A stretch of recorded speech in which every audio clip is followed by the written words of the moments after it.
Hello everybody, my name is Lindsey and I'm a student assistant for the Digital Humanities Center this summer. In this video I'm going to give you all a quick tour of Adobe After Effects. After Effects is a tool for video compositing, graphic design, and animation. As you can see in this example video, After Effects can be used to create visual effects using various layers of video, photo, audio, text, and more. There are endless possibilities for what you can create with After Effects, and we have additional tutorials that provide instructions on how to edit. But before we get into editing, we're going to take a quick tour of the Adobe After Effects platform. So when you first open up After Effects, this little pop-up screen will come up for you. And one thing I really want to shout out here is this Learn tab, where they can actually give you some hands-on tutorials where they give you in-app step-by-step instructions on how to do some of the basic editing. So going back to the home page, you'll see there's two options for New Project and Open Project if you already had something to work on. And here you'll see that they have recent files that you have worked on, so you can click on it quickly for ease of use. So let's go ahead and click on New Project so we can take our tour.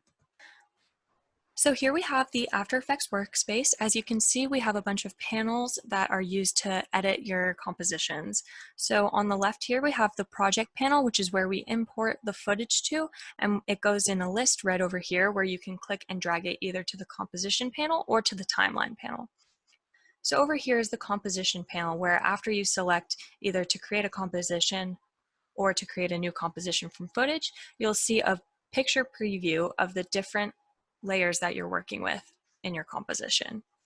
Down here we have the timeline panel, which is where you'll do a lot of the editing, and it'll give you a list for each layer, and you can do drop-down menus to further edit them. And over here on the right, it will show you the edits in the time of the videos that you have set. We also have the Effects and Presets panel, where you have a variety of options of different effects that you can put onto your composition. And below that, you have different ways of editing, such as editing the text characters, paragraph audio, alignment, looking at previews, and other options. So this workspace does a really good job of making sure that you have all of the tools you need to edit right in front of you on the workspace. And I'm currently on the default setting of After Effects for the various ways that it can be arranged.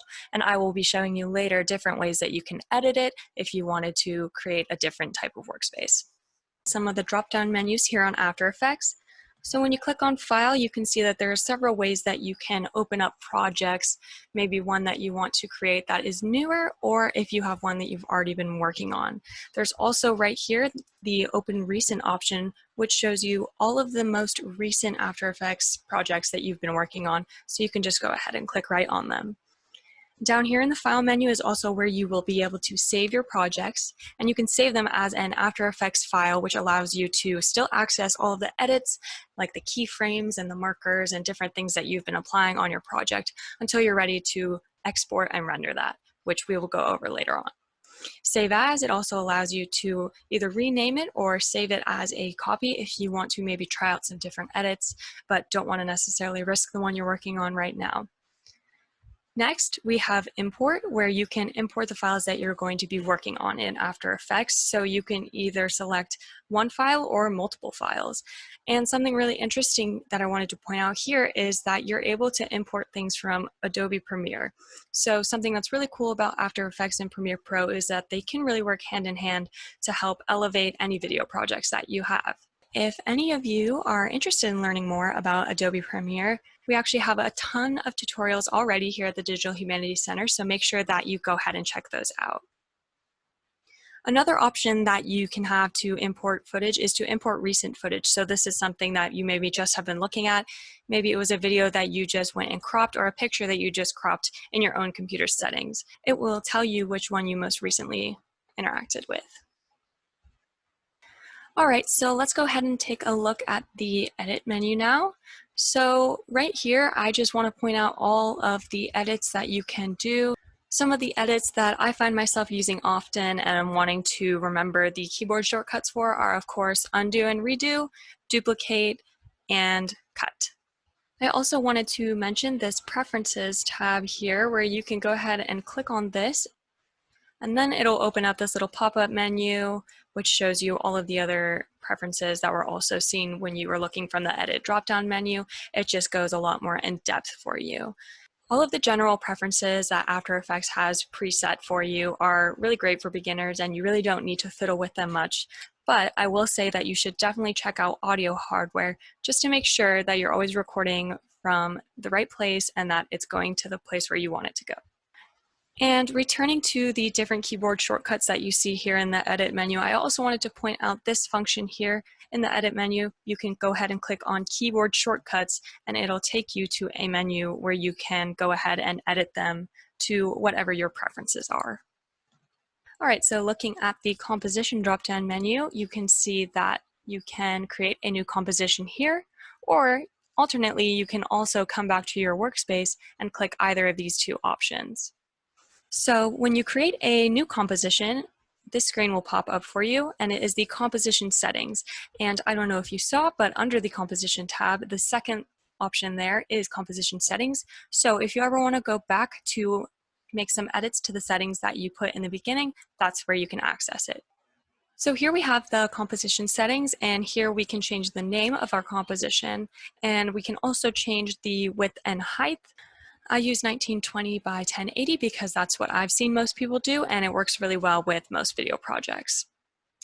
Another tip that I have here is when you look at resolution to select either half or third, because if you are running it in full resolution, oftentimes your project will go through laggy, and so if you're trying to play it in real time, it will lag and it won't play for you at full speed. Another thing that you can change here is the background color. You can go ahead and pick anything on your current screen if you'd like, but you can also click on the rectangle here to edit that yourself, just in case you think your composition might involve some transparency where you would see this background color. Otherwise, it's not really something that you need to worry about. So let's create a new composition, and we can just name that test for now so that we can look at some of the options that the other drop-down menus offer. So for example, here we have the layer tab, and now that we've created a composition, we can also create a new layer, such as a text, a solid, or a null object. These same layers can also be created if you go down into this timeline panel here and double click, and you'll see that the new tab comes up as well, and you see all of these options for new layers that you can add on. For layers such as pictures, video, and audio, that's something that you would go and import from the File menu, and you would find here in this project list that you could bring down into the timeline panel to edit. So let's go ahead and create, for example, a new solid, and as you see, it will pull up solid settings in the same way that we had composition settings. So it will also be the second option down in the layer drop-down menu if you ever feel that you would like to go back and edit some of the settings that you created for your solid. For example, for this solid, it would just create a new solid that is the size of the composition that we've already made, and it would be this color. You also have this button here where you can say make comp size so that it will automatically create a solid that is the same size as your composition dimensions. Then go ahead and click OK, and you can see down here in the timeline panel, you have a new layer that you have created. Later on, once you've learned more about After Effects, you can go into this drop-down menu that the timeline panel has, and this is where you access most of these edits that you can create to make animations in After Effects. Now let's take a look at the Effect drop-down menu. So here it just gives you options for all of the different effects that you can put onto any given layer in your video. You can also access this same list of things and apply it to any layer in your timeline panel by coming over here to this Effects and Presets panel that they have already in the workspace. So you could go through and click on any of them, and then you could just pick any effect that you wanted to add and add it on to any layer. And here you would be able to see this pop-up menu that the effects controls bring up for you, where you will be able to toggle with the different settings within this effect. I'm sure you're starting to see all of the moving parts that are involved in creating animations here with a combination of the effects as well as markers and changes in this timeline panel here. You can also look to the animation drop-down menu to see some of the other things that are very important when animating using After Effects. So within this program, If you're animating anything, you're going to be utilizing keyframes. And so here in this drop-down menu, you can see a variety of different options that you can use to edit and work with your keyframes. And if anyone would like some more information on keyframes and how they function, we have a tutorial from Adobe Premiere Pro explaining keyframes, and they function basically the same. So feel free to check that one out if you wanted to get some more information on keyframes. So next in the View drop-down menu, you can do various things, but the only ones I really find myself using are zoom in and zoom out functions, and also the resolution quality. So this is another place where you can edit the resolution at playing either full speed, half speed, at third, or at a quarter, or you could even do a custom one if that's something that you would be interested in doing. Another place that you can also edit that is over here in the composition panel. There's a drop-down menu where you can choose it, or you can also click the auto function, which will just create whatever resolution is going to work best with how your computer is running at that current moment. Next in the window drop-down menu is where you can see the way that we edit the workspace that I mentioned in the beginning of the video. So currently I have it set on the default settings, but when you click on window here, you can see the ones with the blue check mark to the left of them are panels that are here in my workspace. So if I wanted to add another one of these into my workspace, I could just click the check mark and it would apply and it would create a spot for the panel to go in the workspace. Looking at this workspace tab over here, you can see that there are several options and presets that have been created for you. I'm currently on default, but you could also do ones like standard or all panels if you wanted to have that much more range of abilities here in After Effects. But I will say that default pretty much has everything that you would really need when doing some of the more beginner edits as you're learning After Effects. And lastly, here in this Help tab, you can see that there are just some basic starter questions that you may have with some of the fundamental elements of editing here in After Effects. So you could just click on any one of these and they would direct you to either some After Effects forums on the internet or something within the program here.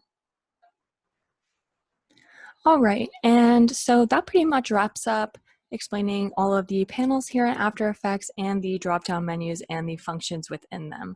But before we end this quick tour, I wanted to go ahead and explain the process that you would complete in order to export your projects. See, when you are creating your After Effects project, you are saving it, as I said, as an After Effects file.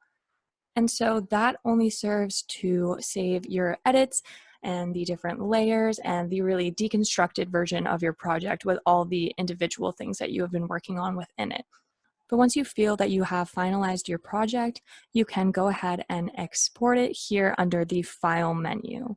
So you have two options that you can do here. You can either add it to the render queue, or if you wanted to take whatever project you had been working on in After Effects and put it back into Premiere Pro, this is where you would put that.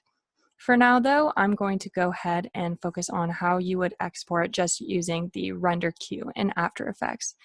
So as you just saw, you would go on the File drop-down menu, go to Export, and then go ahead and click Add to Render Queue, and then the render queue would pop up here where the timeline panel normally is. And you can see your composition with its name will be here, and you have these two options with blue next to it, such as render settings and output module settings. You're going to want to go ahead and click on both of these and adjust the settings just to make sure it's to your liking before you would go over and click this render button, and it would be exported as a more universal file type that would better serve you for your video projects if you wanted to put them out. So over here for render settings, you're going to want to click on that blue text, as I said, and make sure that the quality is set to best and that the resolution is set to full. Then you can just go ahead and click OK, and then look at the output module settings. So here in the Format drop-down menu, we would pick the way that we want it to be exported onto our computer. So go ahead and click QuickTime Format in order to create an MP4 file in your computer that is best suited for video projects. You can also see that here you would be able to resize as well as crop your composition before you render it. And then you would just be able to press OK, and then go ahead and click this render button, and it'll take a quick second if your composition is just a solid like mine, or it might take some time depending on how many edits and keyframes and various things you have added in.